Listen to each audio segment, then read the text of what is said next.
애니멀과 피플의 소중한 드라마.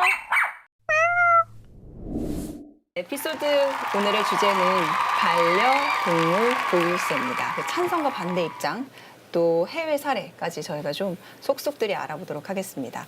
먼저 김성호 교수님께 여쭤볼 텐데, 자, 이 반려동물 보유세 몇 주 전까지만 해도 이렇게 뜨겁게 달아오를 거라고는 생각 못했던 이슈 같거든요. 네, 농림축산식품부 산하에 그 동물보호 정책과가 있습니다. 5년마다 동물보호 계획을 세우게 돼 있어요. 네. 그래서 이제 2020년을 맞이해서 또 이제 향후 5개년 계획이 나왔죠. 그래서 궁금해하고 있다가 봤어요. 보고 고민 많이 하셨구나 이제 이렇게 생각했는데 문자가 왔습니다. 보유세를 내면 어떡하냐고 막 화가 난 친구가 저는 이제 문자가 온 거예요. 그래서 보유세 뭐지? 이렇게 찾아봤는데 잘 안 보여요. 이게 이제 25페이지로 되어 있는 네, 그 5개년 계획. 동물복지 종합계획 5개년인데 6대 분야에 그 20몇 가지의 이제 과제로 준비되어 있어요. 그 중에 보면 맨 마지막에 25페이지 중 24페이지 맨 아래에 이 중앙정부 지자체 산하 전문기관 마련 추진의 맨 하단에 반려동물 보유세 또는 부담금, 동물복지기금 도입 등을 검토하여 지자체 동물보호센터 전문기관 등을 설치, 운영비로 활용하는 방안 검토. 사실 동물보유세를 전면에 내놓거나 명칭을 뭐 정확히 해서 방점을 찍거나 한 게 아닌데 관심이 많았는지 튀어나온 것 같아요. 근데 저는 이제 그게 좀 다행이라고 생각하는 게 동물보호세든 등록비든 뭐 그 라이센스 피든 그 이 사회의 반려동물로 인한 문제들을 해결하기 위해서 공적 기금이 좀 필요하다. 그래서 우리가 좀 논의할 때가 되지 않았는가 그렇게 생각하고 있습니다. 예상하지 못했던 네, 반응인 네. 거예요. 근데 어쨌든 사람들이 지금 굉장히 관심이 많으니까 저희가 알아볼게요. 어떻게 보면 굉장히 극명하게 나눠져 있어요. 네. 지금 도입이 된다는 것도 아니고 검토라고만 나왔음에도 그 불구하고 명칭을 명시한 것도 아니고. 네, 그거에 대해서 이제 반대 입장을 성명으로 밝히셨던 한국 펫산업 소매협회 네. 회장님을 또 모셨습니다. 이 회장님 안녕하세요. 네, 반갑습니다. 네, 어떤 점에서 반대를 하신 저희는 건가요? 그 반려동물 보유세는 외국에서 지금 북한에 있는 국가가 극소수거든요. 독일 정도 뭐 일부 주에서 한 주도 있고. 근데 지금 독일에서 그 반려 인구가 많이 감소를 했어요. 그리고 산업이 굉장히 지금 축소가 돼가지고 그 이태리라든가 뭐 기타 유럽 국가로 그 산업 자체가 존재가 많이 지금 위축돼 있거든요. 또 한 가지는 지금 저희 산업에서 수천억의 세금 내고 있습니다. 지금 저희 그 올해 산업계 전체 매출이 한 3조 4천억 정도 될 거로 예상하는데 그것만 추정해도 수천억을 이미 내고 있고 또 직접세가 있어요. 어떤 세냐면은 동물 판매업 면허세라는 게 있습니다. 그 다음에 미용업 면허세라는 게 있습니다. 또 동물 위탁업 면허세가 있고요. 동물 운송 면허세를 내가지고 엄청난 세금을 내고 있어요. 그러면 수천억에 이미 세금을 내고 있는데 그 작년에 그 유기견 보호로 한 200 정도 사회적 비용이 들어가 있습니다. 200억. 예, 200억 정도 들어가죠. 그럼 저희 업계에서 내는 세금만 가지고도 충분히 남는데 거기에 또 일본인을 상대로 뭐 보이세라는 뭐 이런 개념을 해서 낸다는 것은 결국은 반려동물을 키우는 사람들을 벽을 높여서 반려인의 감소를 촉진하고 결국은 양육을 포기한 사람이 많아질 거 아닙니까? 유기동물만 굉장히 양산하는 꼴이 된다. 또한 현재 그 보호소에 있는 유기동물들 세금 낸다 그러면은 과연 몇 명이나 그걸 입양해서 키울까요? 입양해서 키울까? 예, 그래서 저희는 이 정책은 실효성이 전혀 없을 뿐 아니라 굉장한 그 유기동물 양산하는 이런 정책이다 이렇게 해서 적극적으로 반대하고 있는 겁니다. 네, 이 토론에서는 사실 첫 번째 순서를 누구한테 주느냐가 되게 중요한데 먼저 이렇게 반대 입장을 밝힐 기회를 드렸고 감사합니다. 전채은 대표님도 나와 계신데 찬성 입장이시잖아요. 또 어떤 배경에서 반려동물 세금 관련해서는 몇 년 전부터 여러 정당에서 이런 논의들이 있었는데요. 이게 제기되기 시작한 거는 반려인들의 책임감이라고 하는 부분이 좀 강조되면서 나왔던 거거든요. 서양의 여러 이제 선진국들은 반려동물을 키우는데 뭐 등록할 때 등록비 내고 연간 얼마 정도의 세금을 내는데 저는 여기에서 한 가지 전제 조건은 좀 있어야 된다고 생각이 들어요. 반려인이 내는 세금이기 때문에 이것은 반드시 반려동물에게만 쓰여야 한다라는 것이 반려동물과 유기동물이죠. 예를 들어 독일에서는 이런 세금을 걷어서 그 세금으로 반려견 그 놀이터 이런 걸 좀 운영하는 데 쓰거나 혹은 반려동물에게 학대가 발생했을 때 이런 걸 수사하는 경찰관들을 고용하고 훈련시키는 데 써요. 많은 유기동물들이 들어와서 이 동물들이 그 안에서 안락사되고 이렇게 그치는 여러 가지 이유들 중에 하나는 뭐냐면 유기동물들이 보호소에 들어가면 제대로 된 사회훈련을 받을 수가 없어요. 그걸 할 수 있는 인력이 없어요.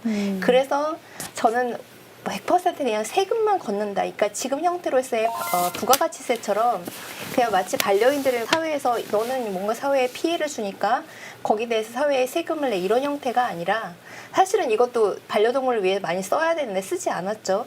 이 반려동물에 관련된 세금을 만약에 관련된 걸 부과를 한다면 반드시 전제는 반려동물, 유기동물을 위해서인 거예요. 그래서 지금 예를 들어 학대 같은 것이 많이 발생을 하는데 처벌을 강화를 해라 이런 이야기를 많이 하시는데요.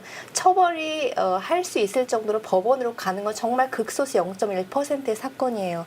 대부분의 사건들은 일반적인 상황에서 다 수사되지 못하고 가고 있는데 독일처럼 이런 그 세금으로 이런 경찰관들 특정하게 동물학대 사건만 다루는 경찰관들에게 훈련을 시키고 이런 사람들을 양성하는 데 쓴다거나 혹은 유기동물들을 사회화시키는 이런 인력에다 쓴다라는 것을 반드시 전제로 한다면 어느 정도의 그러니까 세액을 처음보다 너무 부담스럽지 않은 정도로 잡았을 때 약간의 세금을 내는 것에 제 주변은 아무도 반대하진 않거든요. 이렇게 말씀하신 것처럼 세금을 내게 되면 사람들이 동물을 버리지 않겠느냐 이렇게 말씀을 하시는데 제가 본 동물을 버리는 사람들이요 갖가지 이유를 다 붙여요. 경제적으로 어려워지면 동물을 버릴 것이다 이렇게 생각하지만 그렇게 따지면 가난한 동네에서 동물이 막 버려져야 되는데 실제로 그렇지 않고요. 부자이든 가난하든 진료비가 비싸든 비싸지 않든 어떤 사람들은 이 동물을 버려야 된다고 생각하면 정말 갖가지 이유를 붙여요. 그래서 단계적으로 사람들 간의 합의를 통해서 조금씩 책임감을 부여하는 그런 형태의 세금을 부여하는 것은 아주 부정적이진 않다고 생각합니다. 두 분 다 동물을 사랑하고 동물을 업으로 하고 사시는 그렇죠. 분들이잖아요. 반려동물 보유세가 도입이 된다. 반대를 했음에도 그러면 어떤 점이 보완돼서 도입이 됐으면 좋겠다고 생각하세요? 글쎄요, 도입이 된다면은 지금 유기동물 보호 이런 데만 사용할 것이 아니고 실적으로 병원비라든가 또 사료비 또 이런데 들어가는 비용 때문에 굉장히 애먹은 분들이 많이 계십니다. 이 정말 생계도 뭐 불쌍해서 키우는 경우도 있고 또 외로워서 같이 식구 겸 이렇게 키우는 분들이 더 많거든요. 그래서 만약에 이 세금이 부담되면 그렇게 어려운 분들 지금 현재 있는 반려동물 케어하는 것도 버거운데 그 부담이 되면 그분들이 반려동물 제대로 못 키우지 않습니까? 그러니까 그런 분들을 도와주는 병원비라든가 또 아까 말씀하시는 지금 뭐 놀이시설 뭐 이렇게 제대로 없지 않습니까? 이런 시설에 써야지 유기동물에만 쓴다, 보호를 해서 쓴다 이런 거는 좀 잘못된 정책이지 않나 이렇게 좀 생각을 하고. 납세자들하고 수혜자가 맞아 떨어져야 된다는 그렇죠. 말씀을 하시는 네. 거죠. 대표님께도 여쭤볼게요. 만약에 찬성을 하셨는데도 불구하고 도입이 네. 안 되면 네. 어떤 부분들이 우리 사회에서 조금 더 보완돼야 된다고 생각하세요? 이거는 팩트인데요. 유기동물 보호소, 우리나라 지자체 유기동물 보호소는 보호소가 아니에요. 거기는 그냥 동물들을 그냥 가둬놓는 보관소인 거죠. 그런데 만약에 이 세금이 도입되지 않는다면 이전에 있었던 부가가치세 관련한 것, 그러니까 반려인들이 내고 있는 세금들 중에 일부를 전환할 수 있는 방법은 반드시 필요하다라고 생각이 들고요. 세금이 자꾸 부과가 되면 반려인들이 나쁜 존재 이런 게 아니라 당연히 다 가져가야 될 권리 있기 때문에 이런 것들이 필요해요. 이거는 왜 농림부가 그 단어를 넣게 되었냐 하면 상당한 고민이 있었기 때문에 넣었다라고 생각이 들어요. 실제로는 돈이 너무너무 부족하거든요. 그래서 제가 한 가지 반론의 여지가 있는 부분이 뭐냐면 사실은 사람들이 동물을 좋아한다라고 하는 거는 경험치예요. 제가 그런 거 많이 봤어요. 저 동물 너무 좋아해요. 그런데 동물을 분양받고 싶어요. 입양받고 싶어요. 이러시는 분 굉장히 많아요. 근데 면담을 하다 보면 동물을 사랑하는 건 맞아요. 근데 이 사람이 과연 평생을 이 동물을 책임질 수 있느냐는 이거 완전히 다른 문제예요. 연애와 결혼이 다른 네. 느낌인가요? 저 굉장히 냉정한 사람이라고 이야기하실지 모르겠는데 이 당신의 반려동물을 가족이라고 이야기하셨는데 병원에 데려가지도 못하고 세금도 못 내고 사료비도 제대로 충당할 수 없다는 이런 분들 반려견을 키우면 안 됩니다. 이거 명확해요. 이런 거를 걸러내는 하나의 단계인 거예요. 만약에 보유세가 도입이 되지 못하고 이런 형태로 간다면 분명히 기금 마련뿐만이 아니라 예를 들어 반려동물을 키우고 싶어 하시는 분들에게 교육이 많이 필요하시다고 이야기하는데 교육이라는 건 꼭 학교에서만 배워야 교육은 아니에요. 주변에서 많은 사람들이 반려동물을 함부로 살 수 없고 그러니까 예를 들어 진입장벽이 높아지는 거죠. 그러니까 아무나 그냥 쉽게 네. 반려동물을 들이지 그렇게 못하게 하는 게 하는 아니라 가족을 들여오는 거잖아요. 등록도 하고 무슨 교육도 받아야 되고 뭘 해야 되고 그렇게 되면 사람들이 내가 키울 수 없는 동물이구나라는 걸 생각을 들어요. 지금 진입장벽이 너무 낮다. 어떻게 생각하세요? 저는 굉장히 높다고 생각하고 있습니다. 타국가에 비해서 굉장히 이제 없는 제도도 많고 너무나 지금 많아서 그 산업 발전에 굉장히 그 악영향을 미치고 있다고 이렇게 생각하고 있습니다. 전 대표님께서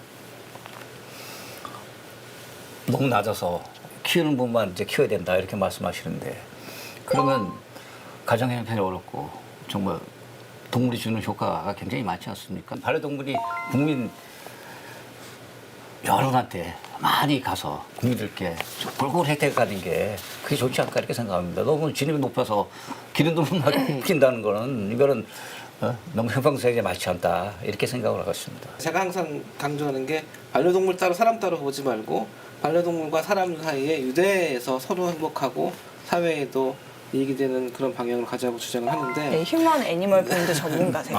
네, 두 분 다 오늘 말씀하셨어요. 그때 진입장벽을 경제적인 부분으로만 보는 것이 아니라 진짜 그 가난해도 이 반려동물을 잘 돌보시는 분이 계시고 돈이 많아서 그냥 과시하듯이 반려동물 키우다가 또 뭐 학대나 유기를 이어진 경우도 많습니다. 그래서 꼭 진입장벽이나 경제적인 측면만 볼 것이 아니고 거기에다가 인식, 그다음에 반려동물을 평생 잘 같이 살 수 있는 어떤 기술들 그리고 도움이 필요할 때 도움이 사회적으로 있는지 그런 것들이 전반적으로 같이 가야 될 것 같은데 지금 우리나라의 반려동물 장벽이 낮다는 것은 경제적인 것뿐만 아니라 인식이라든지 내가 반려동물을 맞이하는 태도라든지 사회적 어떤 그 자원, 제도 이런 것들이 너무 없다는 거죠. 그래서 이쁘고 쉽게 데려다 키울 수 있는데 버리는 것도 쉽고 내가 어떻게 돌보고 싶은데 돌보는 방법도 잘 모르고 도움이 필요할 도움도 못 받고 이런 것들이죠. 그래서 아마 농림축산식품부에서도 이런 것들을 하기 위해서는 돈이 필요하다.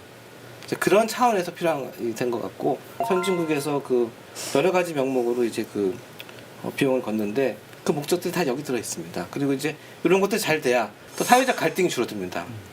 우리 사회는 반려인과 반려동물만 사는 게 아니잖아요. 비반려인도 있고 다른 문제도 있기 때문에 그런 문제까지 생각하면 이것은 꼭 공론화돼서 우리가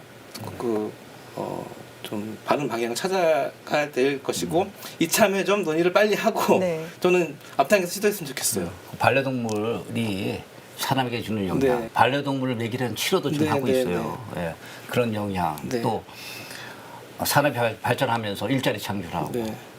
또 먹거리를 창조하는 이 새로운 신산 산업으로 떠오르고 있거든요. 미국의 경우는 반려동 산업이 74조고 현재요.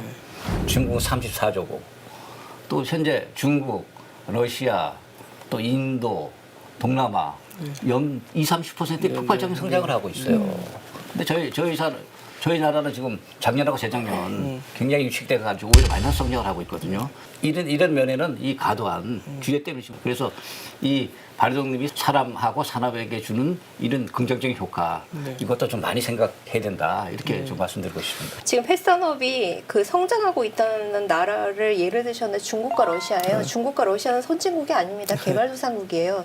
우리가 훨씬 앞선 국가예요. 미국은 펫산업이 굉장히 융성한 동시에 유기동물도 많이 발생되고 또 하나 중요한 거는 펫산업의 진입장벽도 사실 굉장히 높아요. 이게 굉장히 특이한 케이스인데 왜냐하면 미국은 굉장히 땅덩어리가 넓어요.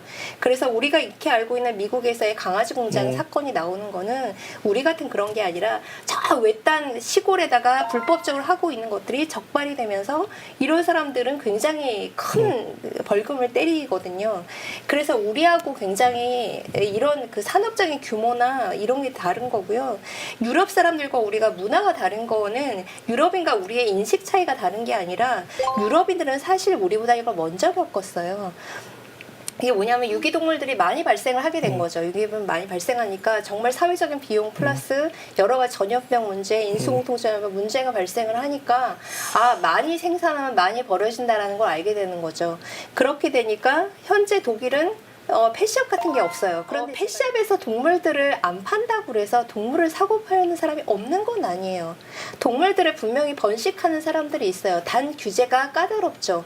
까다롭기 때문에 그런 전문적인 지식을 가진 사람들 브리더라고 하고 브리더가 3마리 이상 새끼를 낳게 한 다음에는 중성화세를 더 이상 못 낳게 해요. 대부분의 사람들은 유기동물 보호소에 가서 유기동물을 입양해요.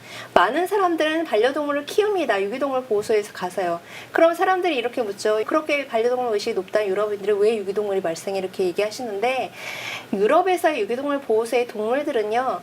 일단 길거리에 사람들이 많이 버리지를 않아요. 살다 보면 여러 가지 상황이 생기죠. 감옥에 갈 수도 있고 뭐 이혼을 할 수도 있고 아니면 외국으로 떠날 수도 있고 이런 분들이 유기동물 보호소에 데리고 와요. 이걸 인수제도라고 해요.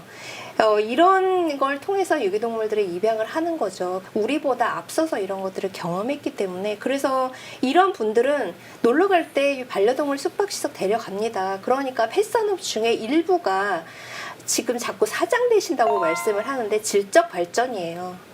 그러니까 자격이 안 되시는 분들은 개장사 하시면 안 되는 거고요. 자격이 되시는 분들에게만 그런 걸 허가를 해주고 그렇게 되다 보면 다른 펫산업은 발전합니다. 그러니까 이게 완전히 모순된다고 말씀하시는 거는 좀 약간 문제가 있다라고 보여져요. 그러니까 유럽에 있는 유기동물 보호소는 그야말로 내가 기를 수가 없으니까 다른 주인 찾아주세요라고 그런 임시 사람들이 그런 맡겨주는 개들이 거네요. 굉장히 많은 거죠. 버려진 아이들이 있다라기보다는. 네. 글쎄요. 제가 좀 보태면 우리나라의 소위 펫산업이 급속도로 팽창하고 있죠. 세계적으로 유례가 별로 없어요. 그 서구는 뭐 100몇십 년의 역사를 이제 갖고 있고 이런 고민들을 계속 해왔다는 것들인데 이제 보유세든 등록비든 뭐 라이센스 피를 걷던 그 나라들을 보면 그 걷는 이유가 아주 명확해요. 1번으로 나오는 것이 이 유기를 방지한다. 두 번째는 아주 그 적나라한 표현으로 개똥 치우는 비용이 필요하다. 그리고 반려인에게 책임을 부여해야 된다. 요게 거의 일률적인 이제 얘기들입니다. 근데 이제 우리나라는 반려동물 인구도 많이 생기고 또 산업도 커지고 그래서 지금 막 그 누리고 있는데 그 이면에 문제가 막 생기는 거죠. 유기라든지 또 내가 잘 관리 못하는 문제라든지 사회적 갈등이라든지 이런 문제들. 그러니까 이건 누군가 해결해야 되는데 이런 문제 천천히 생겼다 그랬으면 조금씩 그 시행착오를 거치면서 왔을 거예요. 근데 이제 어느 날 문제는 커지고 사회적으로 관심이 많아지는데 방법이 없으니까 이제 선진국의 사례를 찾아보다가 이렇게 나온 거라고 저는 생각을 하고 또 하나는 이제 이 산업은 또 중요한 게 생명을 산업으로 하는 거잖아요. 뭐 생명을 산업으로 하는 것 자체를 또 반대하시는 분도 계시지만 현실을 고려한다 그러면 어쨌거나 생명을 가지고 하는 산업이기 때문에 그 주인공은 사실은 이 생명인 거예요.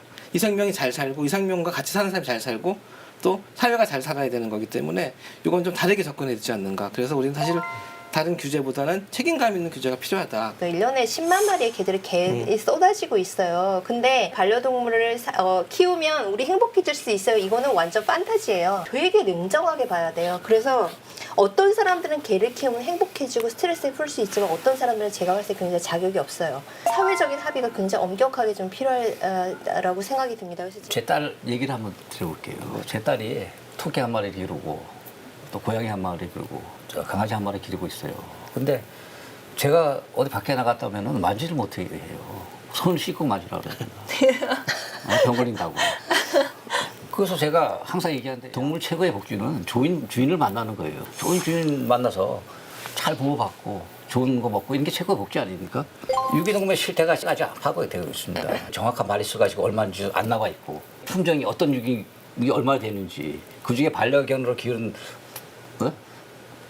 반려견이 얼마나 되는지 저희가 알기로는 그 집 밖에서 키우는 그 개들 있잖아요. 그 지키기 위해서 키운 이런 강아들이 굉장히 많은 거로 알고 있거든요. 개들이 유기동물 중에 그런 개들이 개들도 이제 사실 펫에 포함되죠. 저희 산업에서는 지금 아니 개의 경우는 반려의 목적으로 하는 경우만 네. 해당이 돼서 말씀하신 것처럼 집 지키는 게 농장에서 사육되는 개들은 보호 대상도 안 되고 등록 대상도 아닙니다. 그래서 사실 이제 보유세든 등록이든 앞으로 정부가 이제 이것을 강화하면 이 반려동물의 정의를 좀 다시 봐야 되고 특히 개의 신분, 개의 지위에 대해서 고민을 해볼 필요는 있어요. 그래서 저희가 말씀드린 거 꼭 이 반려동물 산업 때문에 유기견이 다 이렇게 발생된다는데 저희가 생각하는 극소수다. 반려견을 키우는 그 유기견은 이렇게 좀 말씀드리고 싶습니다. 그 유기견에 대한 그러면은 가장 최선의 대책은 뭐라고 생각하세요? 실태 파악이 먼저 우선되고 현실에 맞는 유기견 출시는 대책을 마련해야 된다. 그리고 우리 저희 산업에서 그 벌써 세금으로 수천억을 내고 있습니다. 그걸 어디서 사용하는지 잘 모르겠어요, 저희는. 아, 용처. 그걸 걷어서. 잠깐 좀 보충 설명드리면요. 정부가 매년 통계를 내요. 각 지자체 그 해 들어온 유기동물 수를 세서 다 종합 통계를 내는 거니까 뭐 10만 얼마 이렇게 나오는 거고요.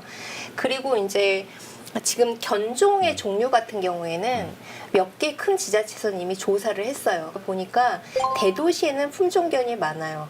왜냐하면 아파트가 많기 때문에. 그런데 약간 중소도시 혹은 도농복합 도시에 가면 품종견과 그 다음에 이런 마당개가 이 반반 정도가 돼요. 이게 마당개라고 하는 게 이제 그냥 동네에서 돌아다니는 개들이 중성화 안 돼 있으니까 새끼를 꺼고 그러면서 이제 돌아다니다가 이렇게 되는 그런 경우까지 이제 합하면 이제 총 약 10만 마리 평균 이거는 팩트인 것 같고요.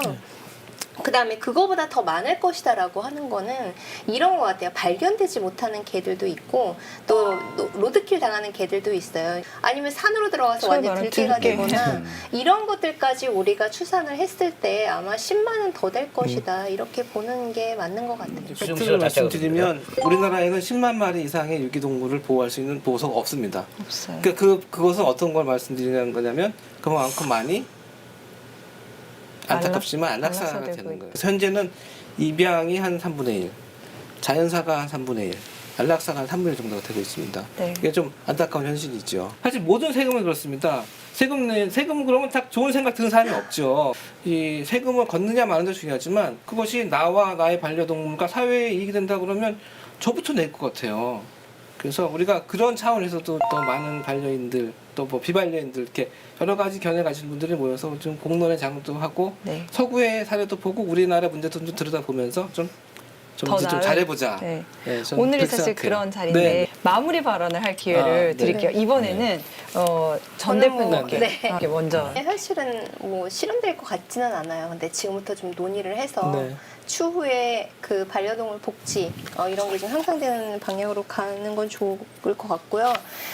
저는 이게 시민들의 의식이 되게 중요하다고 생각해요. 그래서 남의 나라지만 배울 건 또 배워야 되잖아요. 그래서 영국이나 독일에 있는 그런 사례를 한번 소개시켜 드리고 싶어요. 뭐냐면 유기동물 보호소에 개나 고양이가 들어오면 사실 우리나라는 나이 어린 품종견부터 입양을 가요. 작은 동물을 되게 선호하거든요. 어리고. 그런데 유럽에 있는 보호소에는 장애가 있거나 나이 드는 동물들이 들어오면 바로바로 입양을 한대요.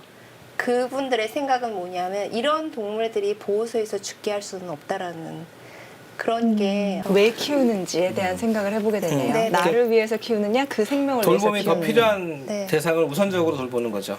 그래서 그런 좋은 제도들은 좀 받아들이고 이걸 우리가 어떻게 흡수할 것인가. 사실 이 보유세 문제가 되게 세금이라서 좀 예민한 거긴 하지만 이걸 통해서 더 많은 토론들이 좀 이루어지고 나갔으면 좋겠습니다. 네, 지금 그런 부분에 대한 네. 토론이 시작 네, 단계이고요. 네. 네. 아주 긍정적으로 봐요. 네. 네. 회장님께 마무리 네, 발언 기회를 저는 드리겠습니다. 보유세 문제는 굉장히 유기견을 양산하는 이런 부작용이 많을 거다. 좀 이렇게 생각하고 있습니다. 그래서 좀 신중하게 그 외국에서도 벌써 거의 실패로 끝난 정책을 저희가 들여와서 이거 적용한다는 거는 좀 지양해야지 않나 좀 이런 생각을 좀 가지고 있습니다. 차라리 아까 말씀드렸듯이 저희 그 산업에서 현재 많은 세금을 내고 있는데 그 세금을 좀 이 동물 복지 딴 쪽에 쓰지 말고 이쪽으로 좀 사용해서 좀 복지도 늘려가고 시설도 늘려가고 또 산업 쪽에도 좀 투자해서 사람과 동물이 함께 살아갈 수 있는 세상. 또 아까 그 말씀드렸지만 동물이 사람한테 주는 긍정적인 효과가 굉장히 많습니다. 네? 그걸로 해서 사람이 건강도 좋아지고 또 행복감도 느끼고 이런 삶과 그런 세상을 한번 만들어 가야지 않을까 이렇게 생각하고 있습니다. 에피소드 최초의 토론에 반려동물 보유세라는 화두 때문에 또 이런 자리를 마련하게 됐는데요. 참석해주신 귀한 두 분 진심 감사드리고요. 앞으로도 또 동물들을 위해서 사람들을 위해서 더 열심히 각자의 자리에서 활동해 주시기를 당부드릴게요. 고맙습니다. 네, 감사합니다. 감사합니다.